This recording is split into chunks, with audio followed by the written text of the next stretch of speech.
It's time for Around the Ozarks in 5. Brought to you by the Butterfly Palace and Rainforest Adventure, Adventure Cave Tours, and Talking Rocks Cavern. Here are your hosts, Ethan and Sarah Foreheads. Hey, good morning to you on Wednesday. We got a lot to talk about today, so we're going to get right to it. The state of Missouri is helping out farmers with hay and water in parts of the state where there has been bad drought. The Department of Agriculture and Governor Parson allowing boat ramps at 25 Missouri state parks to be open for farmers to collect water. They're also opening up 700 acres of land available at 17 state parks for farmers to collect hay. They must let the Conservation Department know if you're collecting those resources. So if you are a farmer in need, you can get all the information that you would need at dnr.mo.gov. So check it out for all of the information regarding that. All right, Springfield residents, listen up. 12,000 of us are getting surveys in the mail to find out your opinion on how the city is doing, like different programs, city-sponsored events and programs, basically. They're sending out a citizen satisfaction survey to help with their long-term planning. It takes about 15 minutes to complete, and the feedback will be used to set their priorities for the future. They're just being randomly sent out. Okay. I'm glad they're asking. They want the input. I know. I think it's cool. I hope people actually fill it out because it's a random selection, 12,000 people, but people are suspicious these days to fill out anything. That's which true. I understand, but it's helpful. Just don't give your bank account.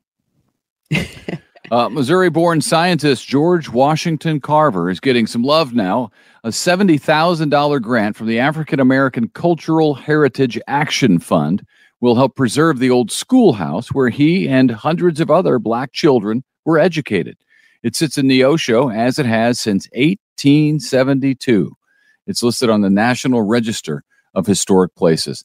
It's the only, in fact, Missouri site to get a sizable grant to help restore and remember such a place as George Washington Carver's old schoolhouse. Super cool. What an incredible man unbelievable. The peanut, come on. Is he the peanut one who found the different use for the peanut and like all of the... people need to read about that if they haven't. There's your tease. For some reason, I didn't recognize that was him. That's amazing. Yes. He knows the peanut and all the uses for it. And it really is an incredible backstory. If you have a loved one looking to find good work after prison, Missouri just could be the state for them. In fact, it looks like it is. A new national program helps the formerly incarcerated re-enter society successfully and find good job. Missouri is the first state to sign up for this program called Reentry 2030 to boost job prospects for the thousands of inmates who were released last year from state prisons. This means help with job training skills, help with resumes, making sure they have all the proper documentation that they need. There have been 13,000 Missourians released from prison each year over the past 2 years, and some 53,000 on probation or parole, and they're going to need something to do when they're out of prison. So this is a neat program that hopefully will do the trick. Yep. Okay. A cool new restaurant or restaurants, depending on how you look at it, is now open for business in Nixa. I drove by it the other day. It looks super cool. It's called 14 Mill Market on East Mount Vernon Street. So if you live in the Nixa area, you've seen it being built. But if not, there will be multiple eateries all under one roof. Everything from a deli to a waffle company to tacos to a soul kitchen. So there should be something for everyone. Something for everybody. Food vendors. Actually, I went to a place similar to what I think this is in Kansas City, where there's also like a turf field where like the kids can play around, like kick the ball, whatever. It's like a common space for people to sit and then play outside and go to all the different restaurants. Yeah, I'm excited. It's like an outdoor type food court. So that lots of different choices. I love it. I'm excited about it. I want to get over there and check it out. Yep. Well, now you can. It's officially open. It's open. Also, the old taco habitat that closed down on Glenstone right by Target. You know the one because I love that place and I was super sad to see it go. But Now it's going to turn into the 4th Black Sheep location, which should be open later this summer. The owner reports it's going to be similar to the Black Sheep ASAP, which is a bit of a smaller menu, I guess, but it's still considered like a fast food, casual, sit-down restaurant with a drive-through. Yeah, I think that's a great idea. We could do a lot worse than Black Sheep over there, that's for sure. So we were sad when Taco Habitat closed down because it was fun to go in there. We liked the food. But we were just wondering the other day as we drove by it, what are they going to do with that? Because it's a neat space. It's a neat building. So it seems like it'll work perfectly. Black Sheep, good for them. Yep. Out with the old. Sorry, I thought this was you. Out with the old and in with the new. The old White House Theater in Branson is auctioning off all their old contents to make room for the new Branson Police Headquarters. The city bought that building last year to renovate it into a new police station. You might remember that. The auction is on June 16th at the theater on Gretna Road. So if you're in the market for a commercial kitchen, appliances, theater furniture, sinks, props from different sets, basically anything and everything that you'd find in a theater, you can go find it at the auction on June 16th. I feel like I could use a commercial kitchen. That'd be nice. Shocking. Imagine how much pulled pork I could turn out in a commercial kitchen. And I would eat it because I make my own rendition of pulled pork nachos, inspired by Taco Habitat. It's pretty good. You probably know this already. Inflation was up by 4% from May of last year through May of this year. High housing costs drove the inflation number up. As bad as inflation rate has been over the last year or more, actually two, an inflation rate of 4% is actually being celebrated as a good thing. Yeah, because it's the smallest rate jump in 2 years. So, hey, it's not as bad as it was. I would say that that's something to celebrate. Well, we'll take it. I mean, it's the best we got right now. So we'll take it. I don't know. Celebrating is a little much, but we'll take it. Experts think that because of that, the Federal Reserve will not raise interest rates this week, as they were considering, after a series of rate hikes to try to battle with the high inflation rate. So maybe that's working, which is great. You know how we joke about COVID money just keeps flowing. It seems like every week we have a new story about COVID money. Which, by the way, is like related to the inflation story.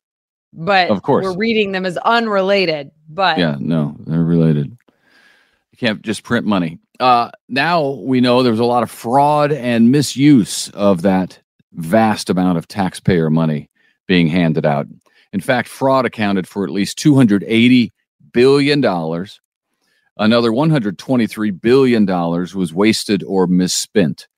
That adds up to 10% of the $4.2 trillion of COVID money that the feds have given out. And when we say those numbers, a billion, we can't even fathom what a billion is. Certainly a trillion. A trillion is so much money that you can't even wrap your head around it. And we talk about it like, the country's in $30 trillion of debt.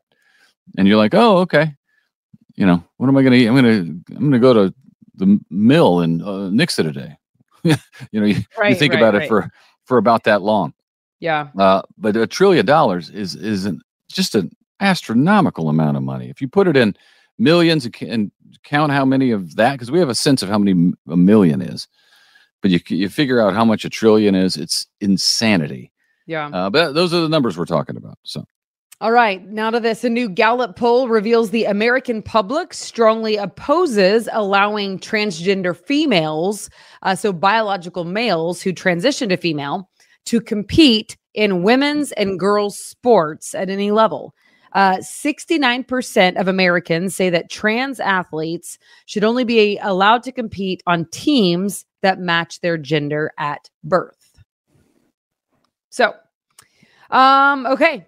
We tell you about this every Wednesday, so today's the day. Again, it is time for the free half-hour lunchtime concert at Founders Park in downtown Springfield. Grab your lunch, and then today you can enjoy the Springfield Little Theater performing some of your favorite songs from musical theater. Yeah, that'll be fun. Some show tunes out there. on Founders Park. That'll be a great time. Yeah. And now this one, the annual Balloon Glow, which is so beautiful, is happening. Surely you've seen it in Ozark at the Finley River Park. The actual glow starts at dusk, typically around 8:30-ish is dusk. Of course, the weather is the biggest factor because this is where the hot air balloons stay on the ground and then they are inflated. So it's got to be good weather to be a go, which makes sense. We'll be watching for that. We lived in Ozark for a while, and the balloon glow was the kids loved it. Very exciting. I remember actually, this is weird because I worked in news. Obviously, I did not know the balloon glow was happening or going on, and I would drove by and was flabbergasted at how cool it was. I had no idea that this happens every single year at the park in Ozark, and it was amazing. It's free too. You can walk around for free, paid for by the wonderful people at Children's Smile Center. If you're not familiar, check them out. They do so much work, like dental work, primarily for children, but it's amazing. So help them out if you can, because this is free because of them. Of course, it's also time for Sertoma Duck Race because they happen together. That one does have cost, but it's still an awesome event down at the park on the Finley River. So bring the fam. We've emceed the daytime parts of that before, haven't we? Yes. I believe we have. Yeah. Of the Sertoma Duck Race. Yes. We've emceed it. Yeah. I don't know, maybe a couple times, and it was great fun and I loved it. So anyway, it's kind of a big weekend. Yeah. Well, this is what we'll close with this morning. I wish it was tonight. If you're in the market for a new home, how does a 3-bedroom, 3-bath sound? The price tag? $3 million. But then you can brag that you own the former house of Kansas City Chiefs quarterback Patrick Mahomes. He is selling his house. It's officially on the market. Apparently they bought some land to build a house, so they'll be moving out of the house they're currently in, but you can live in Patrick Mahomes' house. It would be about as cool as owning John Voight's car, which is a Seinfeld reference that some of my favorite people in the audience will understand and get. I'm glad that you clarified, because if Ethan ever makes any reference, you can assume Seinfeld and be safe pretty much 100% of the time. But I was unfamiliar with that one. So thank you for that clarification. Yeah, he was, George found out it was John Voight's car, the actor, and then he decided to buy the car, even though that's not what he was buying. And then they didn't think it was the actual actor. So they had a pencil in the glove compartment that had a tooth bite on it. So they tried to match up the pencil to John Voight's teeth, and they found out it wasn't the same John Voight. Yeah. It was a funny premise. All right. So balloon glow this weekend, Patrick Mahomes' house for sale, the important stories of the day. And restaurants. We're telling people what restaurants. There's a new Black Sheep, the Mill in Nixa. Exciting. Yeah. Okay. That'll do it, right? Is that it? Gentlemen, make sure you check out the weather if you're going to the balloon glow, because again, it's weather dependent. So there you go. All right. Have a good day. We'll see you tomorrow. Bye.